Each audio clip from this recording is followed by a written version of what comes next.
द्वारका जैसी स्वर्ण नगरी श्री कृष्ण को किसने दी। यह बात तो हम सब जानते हैं कि श्री कृष्ण ने समुद्र में द्वारका नगरी बसाई, जहाँ पर सभी लोग सुखपूर्वक रहते थे। द्वारका के राजा श्री कृष्ण थे। श्री कृष्ण के एक मित्र थे जिनका नाम था सुदामा। सुदामा बहुत ही निर्धन थे। सुदामा को देखकर लोग कहते थे, इनका नाम तो सुदामा है, परंतु इनके पास धन बिल्कुल भी नहीं है। इन सुदामा ब्राह्मण को कई कई दिन तक भूखा रहना पड़ता है। वे लोग ऐसा इसलिए कहते थे क्योंकि सुदामा का अर्थ होता है सुंदर धन का मालिक। सुदामा के पास नहीं तो कोई धन था, ना ही वे किसी धन के मालिक थे। सुदामा जी तो गरीबी में अपनी ज़िंदगी जी रहे थे और कृष्ण नाम के भजन में लीन रहते थे। सुदामा की पत्नी का नाम सुशीला था। सुदामा जी के 3 बच्चे थे। सुदामा जी इतने निर्धन थे कि कई कई दिन तक पत्नी और बच्चों के साथ भूखे रहते थे, फिर भी प्रभु को धन्यवाद देते थे। एक दिन सुदामा की पत्नी सुशीला ने सुदामा जी से पूछा, हे स्वामी, भगवान हमें कई कई दिन तक भूखा रखते हैं, फिर भी आप उनसे कुछ मांगने की जगह धन्यवाद देते हैं, ऐसा क्यों? तब सुदामा जी बोले, हे प्रिय सुशीले, कुछ लोग तो महीने में 2 या 3 दिन व्रत रखते हैं ताकि भगवान उन्हें याद रखें, और हमारा तो चाहे जब भिक्षा न मिलने पर व्रत हो जाता है, तो सोचो भगवान हमें कितना याद करते होंगे। यह सब सुनकर सुशीला कुछ समय तो चुप रह जाती, परंतु बच्चों के भूखे रहने के कारण दुखी रहने लगती। सब कुछ जानने वाले दीनानाथ प्रभु से यह सब कुछ देखा नहीं जाता और वे सुदामा जी के द्वार पर भिक्षा मांगने जाते हैं। और सुदामा जी की पत्नी बाहर आती हैं और भिक्षु बने हुए भगवान से कहती हैं, हे देव, मैं आपको कभी भी भिक्षा नहीं दे सकती क्योंकि मेरे यहाँ निर्धनता नामक बालक ने जन्म ले लिया है। उसके रहते मैं कभी भी आपको भिक्षा नहीं दे सकती।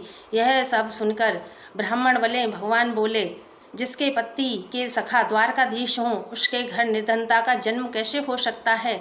तब सुशीला बोली, हे ब्राह्मण देवता, मेरे पति ने मुझे कभी नहीं बताया कि उनके सखा श्री कृष्ण हैं। यह सब कहकर ब्राह्मण बने भगवान चले गए।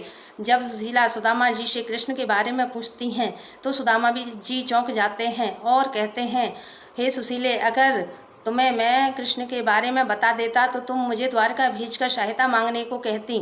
मैं ऐसा कभी नहीं करना चाहता क्योंकि एक समय अपने मित्र के लिए यह निर्धनता मैंने स्वयं ही चुनी थी। सुशीला के पूछने पर सुदामा जी बताते हैं कि यह उस समय की बात है जब मैं और कृष्ण सांदीवनी आश्रम में पढ़ते थे। मैं कृष्ण के सामने सनौने रूप पर मोहित था। श्री कृष्ण को गुरु की डांट से बचाने के लिए कृष्ण के सारे काम पहले ही कर दिया करता था।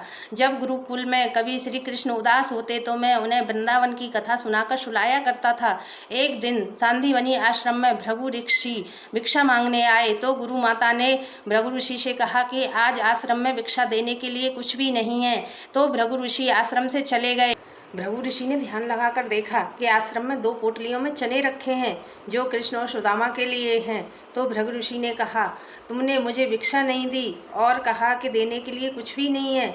जिन पुत्र मोह में आकर तुमने कृष्ण और सुदामा के लिए ये चने रखे हैं, जब वे इन चनों को खाएंगे तो सदा के लिए लक्ष्मी विहीन हो जाएंगे। लक्ष्मी जी उनसे रूठ जाएंगी।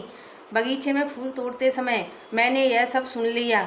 जब दूसरे दिन जंगल में लकड़ी लेने गए तो गुरु माता ने दोनों के लिए चने की पोटली दी, जो मैंने कृष्ण को न देकर स्वयं रख ली और दोनों पोटलियों के चने खा लिए, जिससे मेरे कृष्ण को कभी भी लक्ष्मी विहीन न होना पड़े और अपने लिए निर्धनता को चुन लिया। इस प्रकार सुदामा ने श्री कृष्ण की गरीबी भी अपने जीवन में धारण कर ली और कृष्ण को अपने हिस्से की संपन्नता लक्ष्मी जी प्रदान कर दी। इसलिए कहते हैं द्वारका जैसी स्वर्ण नगरी श्री कृष्ण को सुदामा की दी हुई है। श्री शिवाय नमस्तुभ्यं।